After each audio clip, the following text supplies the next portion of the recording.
back on the floor Sunday after he set out Game 3 due to a concussion. And behind Wemby's 7 blocks, 27 points, 12 rebounds, the Spurs left Portland with a 3-1 series lead and a chance to close it out at home on Tuesday. Wasn't all easy, though. The Spurs trailed by 17 points at halftime, still ended up winning the game by 19 points, becoming the first team in postseason history to trail by 15 or more at the break and still win by at least 15.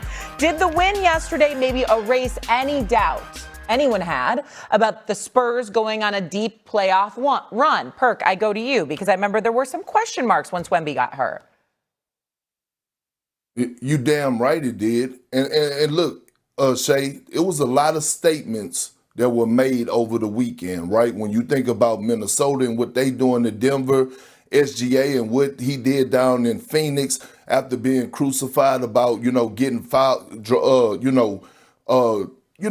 his the free throw merch and stuff like that. Obviously, Orlando doing some stuff, but San Antonio had the biggest statement over the weekend, and they silenced a lot of doubters, in my opinion, and showed why they're really on the verge of winning the NBA championship. Because the only knock on the San Antonio Spurs all season long has been their lack of experience. And here they are, since Friday, going to a hostile environment in Portland on the road with a bunch of young guys. In Game 3, they go in there without their guy, their generational talent, Stephon Castle 33, Dylan Harper 27. Okay, fast forward to yesterday's game. They down 19. They never seem phased or anything. All of a sudden they make a run and we see De'Aaron Fox show up, Wemby show up in the fourth quarter.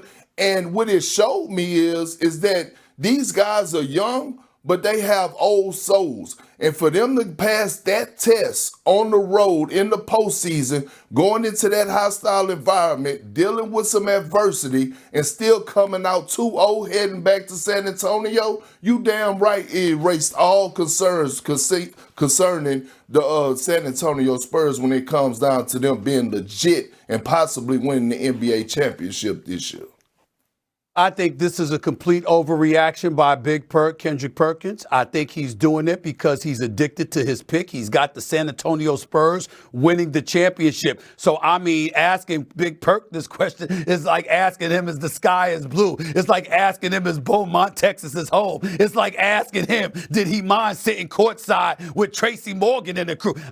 Duh. We know what Perk's answer's going to be because it validates his point. And Perk don't want to shift at all from his position. I ain't minding that. I love you for it. But Perk ain't trying to budge. His big ass, he ain't trying to move nowhere. Ain't nobody gonna move him either unless absolutely positively necessary. He got the Spurs winning the championship, so it's very, very predictable what he was going to say. The only thing that can move Perk is that wonderful, wonderful wife of his, because she's the boss. By the way, y'all don't know. And in case everybody don't know, she's the boss. Make no mistake about it. So he know better than that, okay? She the only one that can move him. Outside of that, ain't nobody moving Perk. This is where he gonna stand until the Spurs get knocked off. Here's my point. I don't blame you for feeling that way, my brother, because I was impressed that the Spurs did not look phased at all, down 17. They were it looked like they just said, you know what, let's just stop playing games. Let's just stop playing the games. But let's understand why they were able to do that. It's because it was against the Portland Trail Blazers.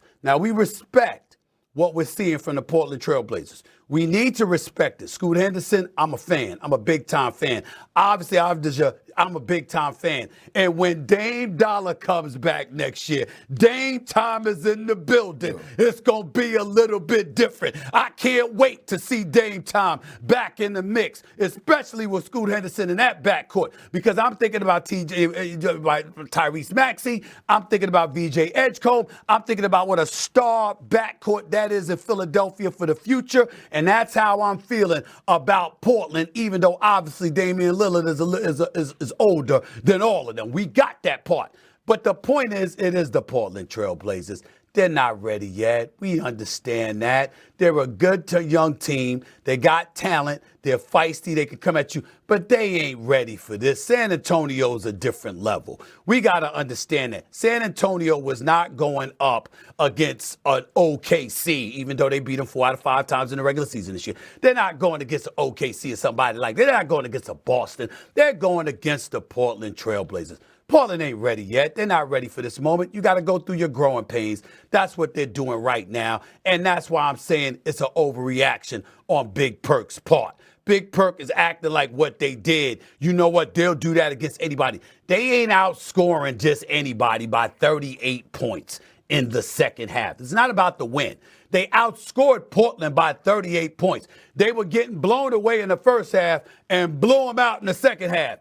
It don't go down like that under normal circumstances.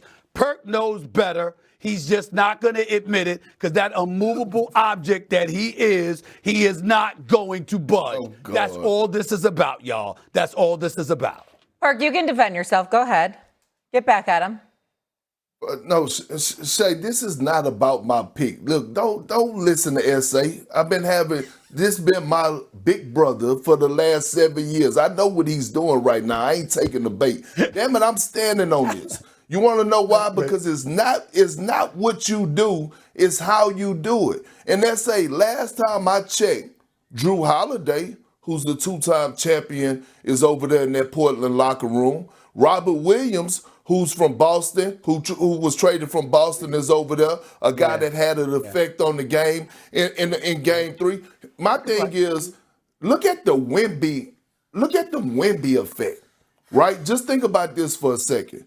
Yeah, they had to gut it out in Game 3 without him. Dylan Harper was ready for the big stage. Him and Scoot Henderson was going back and forth. I love how he rose to the occasion.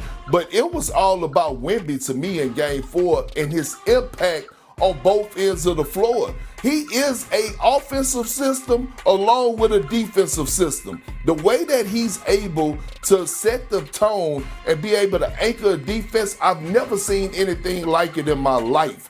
When you think about when him taking out Klingon and Robert Williams and them having no impact whatsoever after Game 3. Klingon had 11 rebounds. Rob Williams had 11 and 9 off the bench.